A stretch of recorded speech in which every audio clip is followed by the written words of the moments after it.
सभी को जय माता दी।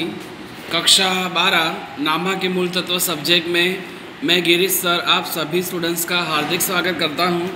आज हम चैप्टर नंबर 6 में सवाल नंबर 11 का अध्ययन करेंगे। बराबर है। पेज नंबर 269 पर ये क्वेश्चन दिया हुआ है। पहले हम क्वेश्चन पढ़ रहे हैं। क्वेश्चन 11, मून स्टार और सन एक पीढ़ी के साझेदार है। 31/3/2017 के दिन यहाँ गलत छपा है सन, उसकी जगह मून पढ़ोगे आप। मून और स्टार भविष्य में लाभ हानि 5:1 में बांटेंगे। अगर मून और स्टार बांटेंगे इसका अर्थ है सन निवृत्त हो रहा है। 31/3/2017 के दिन की पीढ़ी की पक्की तलपन निम्नानुसार थी। निम्न की शर्तें थी, क्या थी? पीढ़ी की ख्याति टिक नहीं करते, लेनदार है तो लेनदार में टिक किया।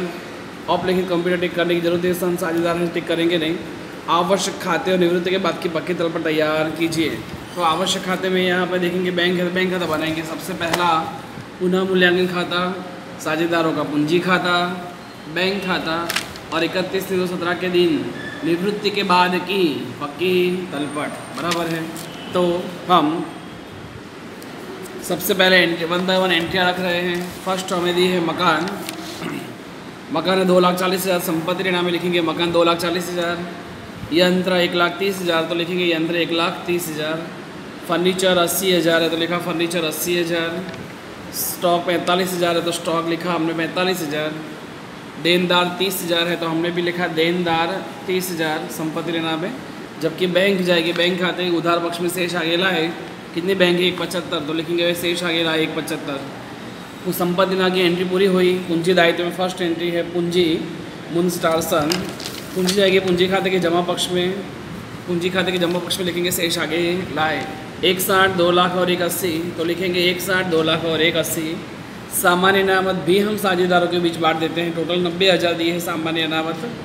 जिसे फर्स्ट लाइन में लिखा होगा मून स्टार और सन एक पीढ़ी के साझेदार हैं। कौन से लाभ हानि भाग में बांटने वाला ऐसा कुछ कहा हुआ नहीं है, तो सबको समान भाग में बांटेंगे। तो हम आवश्यक गणना भी करते जाएंगे साथ साथ में कि मून स्टार सन पुराना भाग कुछ कहा ना हो तो क्या होगा, सबका एक एक माने 1/3 1/3 और 1/3। इसका 1/3 को हम 90,000 को तीनों साझेदारों को हम बांट देंगे। बराबर है। तो सभी को आएगा 30 और 30,000। लिखेंगे सामान्य अनामत पूंजी खाते के जमा पक्ष में एकत्रित लाभ होने से साझेदारों के बीच बांट देंगे। लेनदार दायित्व है तो लिखेंगे पूंजी दायित्व में लेनदार 60,000 ठीक है तो इनर कॉलम में लिखा। और देनी हुंडी 10,000 तो लिखा देनी हुंडी हमने 10,000 पूंजी दायित्व में। बराबर। फर्स्ट समाज देखते हैं पीढ़ी की ख्याति। पीढ़ी की ख्याति दी है, इस पर से निवृत्त साझा की निकालनी पड़ेगी। टोटल 60,000 है। या हमें मून और स्टार का भविष्य का लाभ हानि का अनुपात कितना दिया है? 5:1। तो यहाँ पर हम देखेंगे कि मून और स्टार्स का भविष्य का जो अनुपात है वो नया भाग होगा 5:1 माने 5/6 1/6 होगा। सबसे पहला कार्य हमारा लाभ का भाग निकालना। लाभ का भाग का सूत्र है नया भाग माइनस पुराना भाग। मून तो नया भाग है 5/6, पुराना है 1/3, साधु रूप दिया तो 9/18 आया। ठीक वैसे स्टार का नया भाग है 1/6, पुराना भाग है 1/3, साधु रूप दिया तो हमारा -3/18 आया। ये माइनस में आया है जिसको उधा कर सकते नहीं, इसे जमा करेंगे। सबसे पहले हम निकालेंगे सन की ख्याति। सन निवृत्त हो रहा है ना, तो निवृत्त साझेदार की ख्याति निकालेंगे। उसका भाग कितना है? 1/3। टोटल कितनी ख्याति बुक में दी है हमें? 60,000। पेढ़ी की ख्याति कितनी है? 60,000। तो 60,000 का पुराना अनुपात सन का कितना है? 1/3। तो 60,000 गुणा 1/3 करेंगे तो कितना आया? 20,000। जहाँ आपको मैंने पहले सिखाया था कि जो साझेदार जा रहा है जाने वाले खाते जमा करो, चालू साझेदार खाते उधार करो। परंतु यहाँ चालू साझेदार जो है मून और स्टार, उसमें एक साझेदार का आंसर माइनस में आ रहा है तो उसे उधार कर सकते नहीं है तो उसे जमा कर देंगे। बराबर। पर इन दोनों की ख्याति कौन से आएगी? तो टोटल कितनी ख्याति थी? 60,000 का ही गुणा कर दो सीधा। तो 60,000 गुणा 9/18 करोगे तो इसकी कितनी मून की कितनी ख्याति आएगी? 30,000। और 60,000 गुणा -3/18 करोगे तो स्टार की कितनी ख्याति आएगी? 10,000। बराबर। तो ये जमा करेंगे, जाने वाले खाते भी जमा करते, बचा कौन? मून। तो मून खाते उधार, मून खाते टोटल कितने उधार करेंगे? 30,000 तो लिखेंगे मून खाते उधार 30,000। जाने वाले साझेदार सन खाते जमा कितने आएंगे? 20,000। और जो माइनस में उसे उधार नहीं कर सकते तो जमा करेंगे, माना स्टार खाते भी जमा कितने होंगे? 10,000। आप टैली करोगे तो उधार जमा 30 हो गए। इसकी खत्म नहीं करते हैं तो मून खाते के उधार पक्ष में लिखेंगे सन और स्टार खाते। तो मून खाते के उधार पक्ष में लिखेंगे सन और स्टार खाते। कितने पैसे हैं? 20 और 10 तो लिखेंगे मून खाते उधार पक्ष में सन खाते 20,000, स्टार खाते 10,000। जबकि सन और स्टार खाते के जमा पक्ष में सन में 20,000 लिखेंगे, स्टार में 10,000। सन में 20,000 लिखेंगे और स्टार में 10,000। नाम जमा उधार वाले का नाम लिखेंगे, उधार वाला नाम क्या है? मून खाता। तो हमने लिखा यहाँ पे मून खाते, बराबर है। आगे हमने इस प्रकार खाते की गणना की, ये पुराना भाग था, और उसकी एक खतौनी की। ओके, आगे के समझ देखते हैं। लेनदारों को 1 मास बाद चुकाना है, और जो वार्षिक 12% ब्याज के साथ बट्टे से अभी चुका देना है। लेनदारों को 1 महीने के बाद ही चुकाना है, परंतु अभी वार्षिक 12% बट्टा से चुकाना है। ओके, तो हमारे पास लेनदार है कितने के? टोटल 60,000 है। इस लेनदार को हमें, लेनदार कितने के हैं? 60,000 के। इस लेनदार को 12% बट्टे से 1 मास बाद चुका है, अभी चुका दे रहे हैं। मैंने लेनदार को चुकाने की रकम निकाले तो PRN फॉर प्राइस। लेनदार कितने हैं? 60,000। कितना परसेंट बट्टा है? 12%, 12/100। और कितने महीने बाकी है? 1, तो 1/12। इसका अर्थ है कि 600 रुपये बट्टा आएगा। कितना बट्टा आएगा? 600। तो डिस्काउंट काट देंगे, लेनदार में से माइनस करेंगे बट्टा 600, तो आउट में आए 59,400।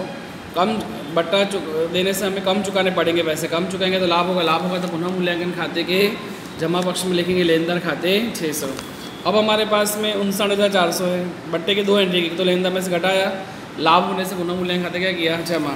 अब इसे चुका देने हैं, इसमें लिखा है बुक में हमें कि लेनदार चुका देने हैं। क्या है? चुका देना है। चुकाएंगे तो रोकड़ जाएंगे, रोकड़ खाते जमा करेंगे और लेनदार में से माइनस कर देंगे, क्योंकि अब लेनदार रहेंगे नहीं। यहाँ बैंक खाता है तो बैंक खाते लिखेंगे, माइनस करेंगे बैंक खाते 59,400, और रोकड़ जाएगी, जाए तो जमा, माना चेक जाएगा, जाए तो जमा पक्ष में लिखेंगे हम क्या चुकाया हमने? लेनदार। तो लिखेंगे लेनदार खाते 59,400। इसका टोटल इसकी कितनी एंट्री हुई? 4, बराबर। दूसरे समाज की टोटल 4 एंट्री। एक तो बट्टा लेनदार में से माइनस किया, दूसरा पुनः मूल्यांकन खाते क्या किया? जमा। फिर लेनदार 59,400 में से बैंक खाते घटा दिए, चुका दिए, और जाएंगे तो जमा पक्ष में लिखेंगे लेनदार खाते 59,400। आगे का समाज देखते हैं। बही में अपलिखित कंप्यूटर की कीमत 12,000 है। मैंने अपलिखित पहले कर दिया होगा कंप्यूटर, उसकी कीमत 12,000 है।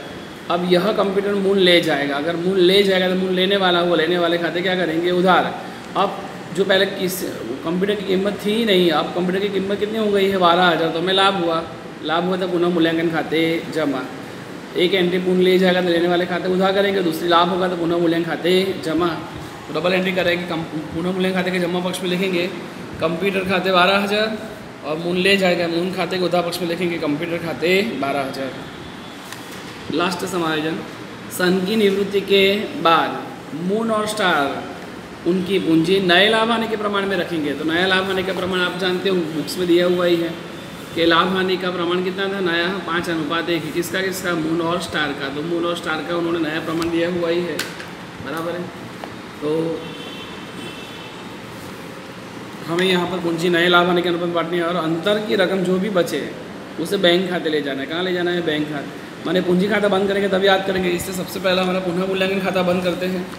पुनः मूल्यांकन खाता का 12,600, 12,600 डिफरेंस भी 12,600, लाभ निकला, पूंजी खाते ले जाएंगे।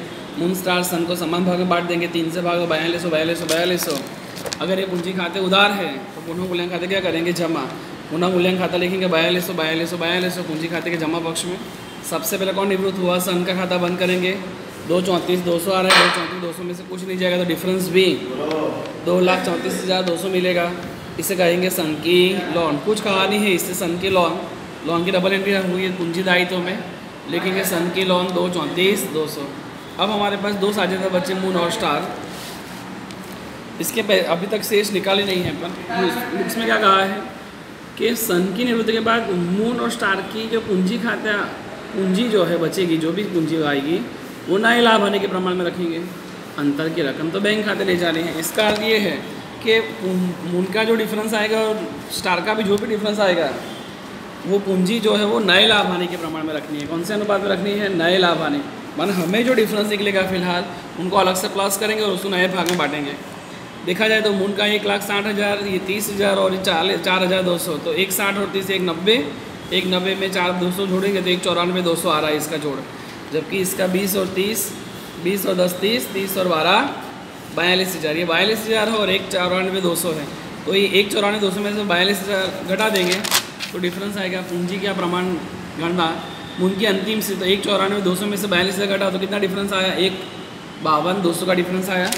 ठीक वैसे ही स्टार का डिफरेंस निकाला तो ये 2,30,000, 10 जोड़ेंगे 2,40 और 4,200 जोड़ेंगे 2,44,200 होगा, कुछ नहीं घट रहा है तो 2,44,200 डिफरेंस आएगा।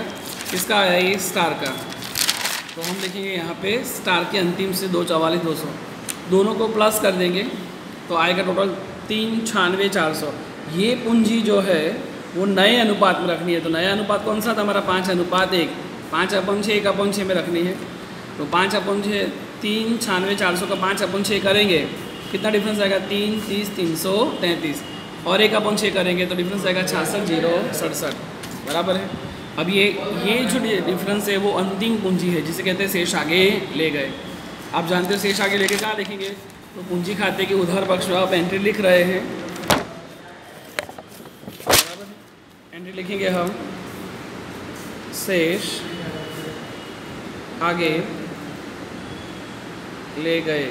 तो शेष आगे ले गए देखा जाए तो फर्स्ट में कितना निकला 3, 30, 333, तो लिखेंगे हम यहाँ पे 3,30,333 इसका निकला मून का बराबर, ये मून का।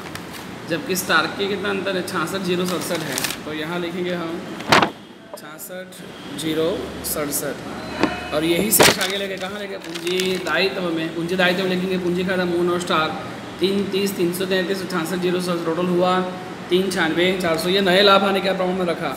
अब कोई डिफरेंस निकलता है उसे लिखा है अंतर की रकम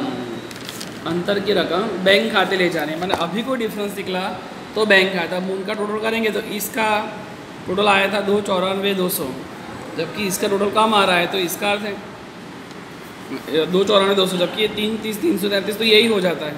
इसका अर्थ मून का ये उधार का टोटल ज़्यादा आ रहा है, तो उधार का टोटल करोगे तो आपका आएगा 3,72,333, इन सब का टोटल करोगे तो आएगा 3,72,333 और यहाँ पे भी लिखेंगे 3,72,333 जबकि डिफरेंस इस और डिफरेंस निकलेगा 1,78,133, 1,78,133। इस डिफरेंस को कौन से खाते ले जाना है बैंक खाते में, कहाँ ले जाएंगे हम बैंक खाते। ये जमा है मून खाते जमा है तो बैंक खाते क्या करेंगे उधार, मैंने बैंक खाते उधार पक्ष में लिखेंगे मून के पूंजी खाते 1,78,133। ठीक है, वैसे ही स्टार का खाता बंद करेंगे।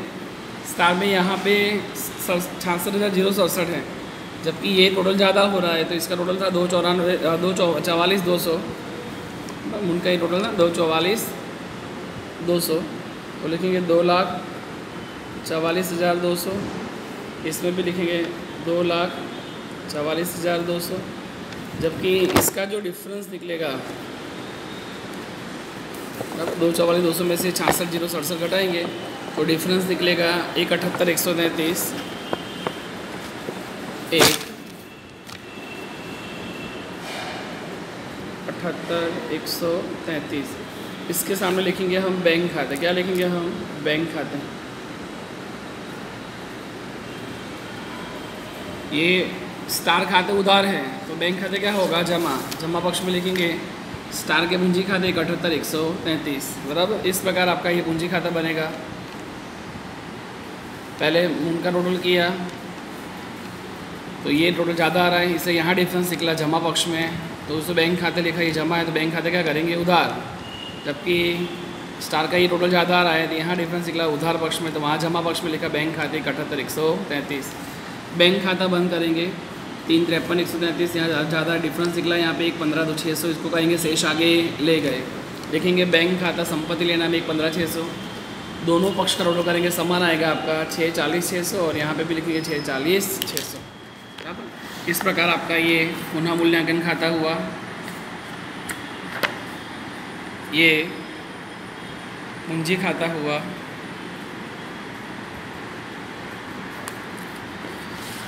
ये बैंक खाता है और ये पक्की तलपट।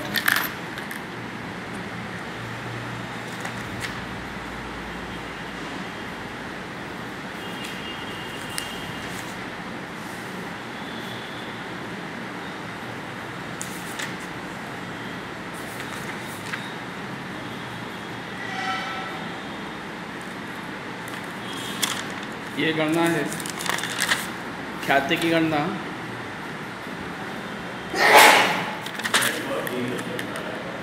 ये लेनदारों की गणना,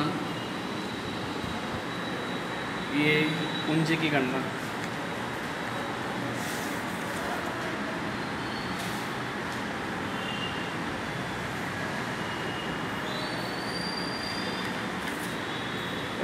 आज का आपका होमवर्क रहेगा आंसर 11 और उदाहरण 21। क्या सॉल्व करोगे? उदाहरण 21 जो पेज नंबर 243 पर है। इसमें लास्ट में जो एल और एम निवृत्ति के बाद पूंजी नए लाभ आने के प्रमाण में रखेंगे, पर आवश्यक समायोजन चालू खाते ले जाने। अर्थात हमने जैसे यहाँ बैंक खाते ले गए थे, वो कहाँ ले जाएंगे? बैंक खाते की जगह वो कहाँ ले जाएंगे? चालू खाते में ले जाएंगे। कहाँ ले जाएंगे? चालू खाते में। ठीक है, तो चालू खाता अगर उधार है तो जमा करेंगे, जमा है तो उधार करेंगे। बराबर। तो आज का होमवर्क क्या रहेगा? आंसर 11 और उदाहरण 21। सभी स्टूडेंट्स को जय माता दी। प्रैक्टिस करें बेटा, प्रैक्टिस से ही परफेक्ट बनोगे और आपका बेसिक बहुत पक्का होगा। जय माता दी।